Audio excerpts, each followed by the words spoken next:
Hello students, हम लोग करने वाले हैं class 10th math NCERT exemplar chapter number 5 that is arithmetic progressions exercise 5.3 और हम लोग क्वेश्चन नंबर 3 पर आ गए हैं। चलिए स्टार्ट करते हैं। फर्स्ट क्वेश्चन है जो एक्सरसाइज का थर्ड क्वेश्चन है।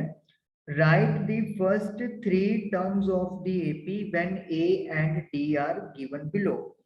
आपको तीन टर्म्स लिखनी है, फर्स्ट थ्री टर्म्स एपी की, अगर फर्स्ट टर्म और कॉमन डिफरेंस आपको दे दिया गया है। चलिए फर्स्ट पार्ट शुरू करते हैं। फर्स्ट टर्म है मेरे पास 1/2 और कॉमन डिफरेंस है -1/6। तो सेकंड टर्म कैलकुलेट करने के लिए मुझे क्या करना पड़ेगा? प्रीवियस टर्म में डी ऐड करना पड़ेगा। 1/2 प्लस और डी की वैल्यू माइनस का 1/6। प्लस को माइनस से करेंगे माइनस आ जाएगा। टेक द एलसीएम 6 डिवाइड ऊपर वाले से मल्टीप्लाई,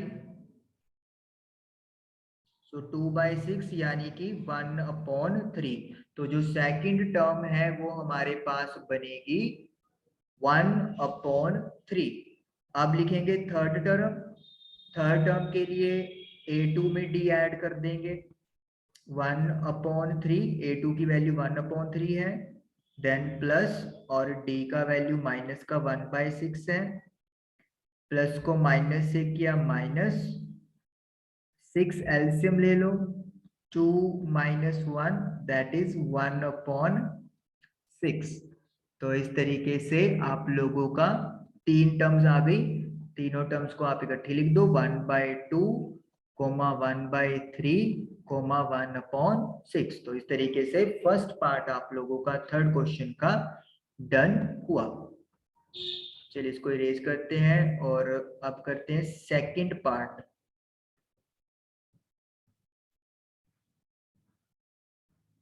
सेकंड पार्ट में हमें जो फर्स्ट टर्म दी हुई है वो है -5।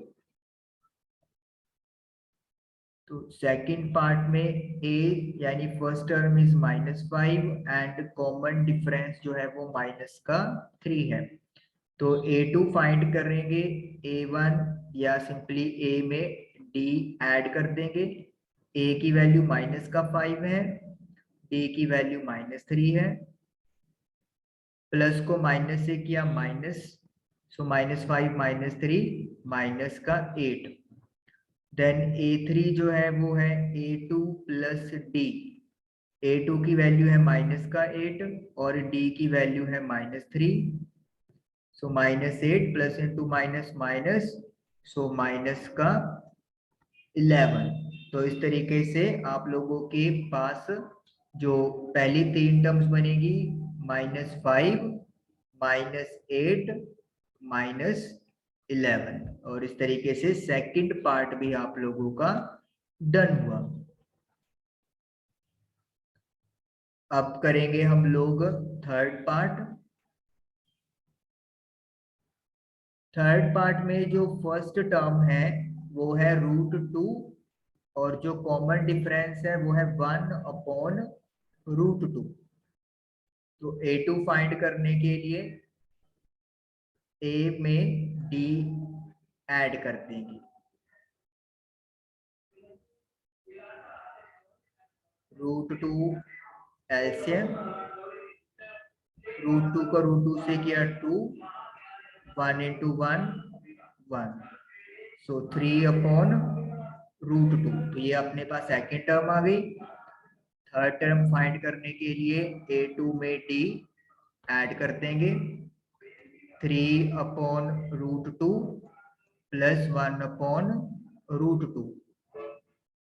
√2 एलसीएम ले लो, तो 3 + 1 इट विल बी 4/√2। तो आपके पास √2 3/√2 4/√2 जो है वो ये एक सीक्वेंस जो है वो बन जाएगा।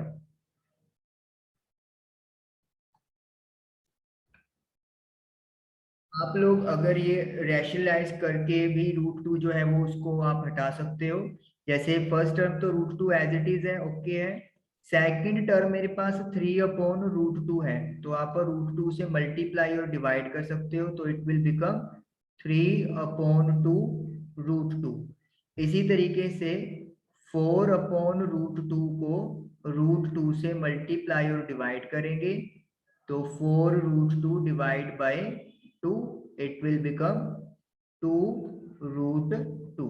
तो इस तरीके से आप लोग मतलब सीरीज में भी मतलब रूट जो है वो ऊपर शिफ्ट करके भी रेशनलाइज का हेल्प से लिख सकते हो, आपको नंबर फुल मिलेंगे। चलिए अब करते हैं क्वेश्चन नंबर 4। क्वेश्चन नंबर 4 है find a b c such that following numbers are in AP. तो आपको एक सीक्वेंस दिया हुआ है A7 B23 एंड C, और आप लोगों को पूछा है कि अगर ये AP है तो ABC की वैल्यू फाइंड करें। तो यहाँ पर जो A1 यानी कि फर्स्ट टर्म है वो A दी हुई है, सेकंड टर्म A2 जो है वो 7 है, A3 की वैल्यू आपको B दी हुई है, A4 की वैल्यू 23 है, और A5 की वैल्यू आपको C दिया हुआ है। सबसे पहले तो हम लोगों को पता है कि अगर ये एक AP है तो जो A2 माइनस A1 होगा वो कॉमन डिफरेंस D के इक्वल होगा, A3 माइनस A2 जो होगा वो भी कॉमन डिफरेंस के इक्वल होगा। सिमिलरली A4 माइनस A3 भी D के इक्वल होगा, और A5 माइनस A4 भी D के इक्वल होगा। तो क्योंकि AP है तो कंसेक्यूटिव टर्म्स का जो डिफरेंस है वो सेम होता है। अब हम लोग क्या करेंगे, हम लोग पहले तो A2 को क्या लिख सकते हैं, A2 का मतलब क्या होता है कि फर्स्ट टर्म में आप D ऐड कर रहे हो, तो A2 की वैल्यू 7 है, फर्स्ट टर्म की वैल्यू A है, और D हमें नहीं पता। उसके बाद आप लोग A3 को क्या लिख सकते हो, A3 का मतलब क्या होता है, सेकंड टर्म में D को ऐड कर देना। A3 की वैल्यू आपके पास B है, A2 की वैल्यू आपके पास 7 है, और D हमें नहीं पता।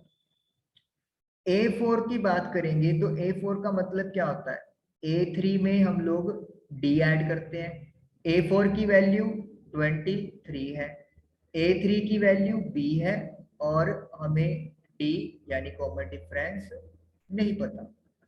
तो A5 का मतलब क्या होता है, A4 में D ऐड कर देंगे, A5 C है, A4 23 है, और D हमें नहीं पता। तो अब यहाँ पे आपके पास क्या चीज है कि आप लोग क्या करोगे, जो A3 और A4 वाली इक्वेशन है इनको सोल्व कर लोगे। करें सोल्व हम लोग इसको, इरेज कर लेते हैं ये वाली चीज, क्योंकि ये हमने यूटिलाइज कर ली है। तो हमारे पास क्या है, 7 plus D is equal to B यहां से, और नेक्स्ट है B plus D is equal to 23। Elimination लगाएंगे तो साइन चेंज हो जाएगा, 7 माइनस B, D के साथ D कैंसिल हो गया, ये बनेगा आपके पास B माइनस 23। 23 का अगर आप इधर शिफ्ट करोगे तो प्लस हो जाएगा, B उधर शिफ्ट करोगे तो पॉजिटिव हो जाएगा, it will be 30, B plus B 2B। जो 2 आपका मल्टीप्लाई में है, जब उसको आप डिवाइड में लेके जाओगे तो फिर B की वैल्यू आपके पास आ जाएगी 15, तो यानी कि B आपने कैलकुलेट कर लिया है 15। अब B की वैल्यू किसी में भी पुट कर दो तो आपको D निकल के आ जाएगा। सपोज करें आप इसमें पुट कर लेते हैं, B की वैल्यू 15 आई है, तो 23 में से 15 गया 8, तो यानी कि जो कॉमन डिफरेंस है वो आपका कितना आ गया, 8 आ गया। तो जब अपने पास D आ गया तो अब आप C निकाल सकते हैं यहाँ से। C की वैल्यू है 23 प्लस D, और D मेरे पास 8 आया है, तो C विल बी 31, तो सी की वैल्यू 31 आ गई। अब फर्स्ट टर्म यानी कि ए की बात रह गई अकेले। ए के लिए भी हमारे पास इक्वेशन है ये वाला, तो a प्लस डी जो है वो 7 के इक्वल है।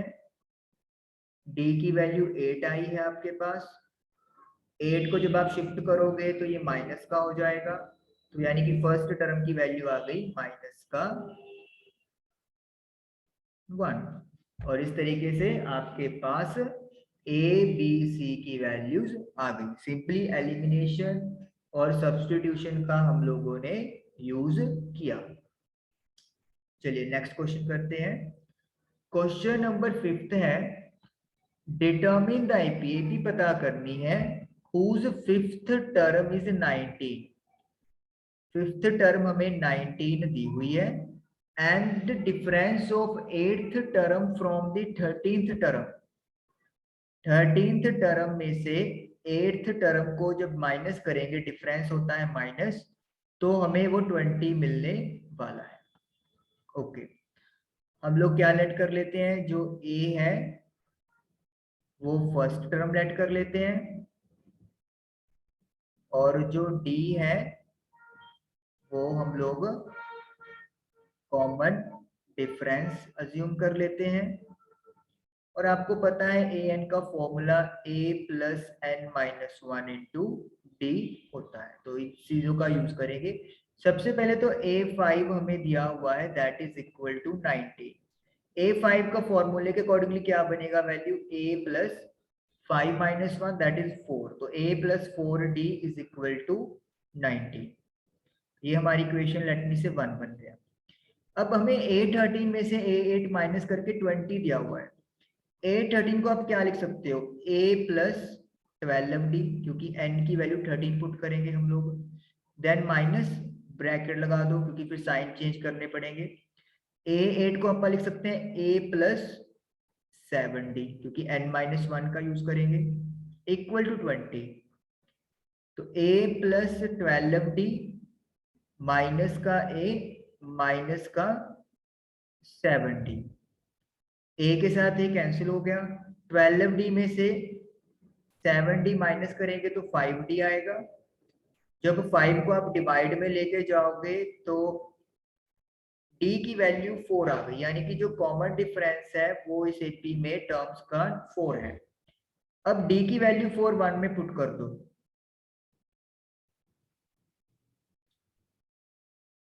तो 4 मल्टीप्लाई बाय 4 16 होता है। 16 आप जब शिफ्ट करोगे तो ये माइनस का हो जाएगा, तो 19 में से 16 गया 3, तो यानी कि इस एपी का जो फर्स्ट टर्म है वो 3 है और डी 4 है। हमसे एपी पूछा है तो हम लोग 4 टर्म्स यहाँ पे फाइंड कर देंगे। तो ए की वैल्यू तो 3 है, a2 निकालने के लिए a में d ऐड करना पड़ेगा, तो 3 plus 4 that is equal to 7। Third term के लिए सेकंड में d ऐड कर दो, 7 plus 4 that is equal to 11। फिर फोर्थ टर्म फाइंड कर दो, a3 में d ऐड कर दो, 11 प्लस 4 15, तो 4 टर्म सफिशिएंट है। इरेज कर देते हैं अपन इस वाले पार्ट को, यूज हो चुका है हमारा। तो उन्होंने हमसे एपी पूछा है, तो एपी हम लोग लिख देंगे। फर्स्ट टर्म लिख दो 3, देन 7 11 15, और देख सकते हो आप अगली टर्म 19 ही बनेगी, और उन्होंने हमें 19 ही दिया हुआ है। तो इस तरीके से हमारा आंसर आ गया। क्वेश्चन नंबर 5 आपका डन हो गया। तो आई होप कि थर्ड फोर्थ और फिफ्थ क्वेश्चन आपको समझ में आया होगा। Thank you for watching the video.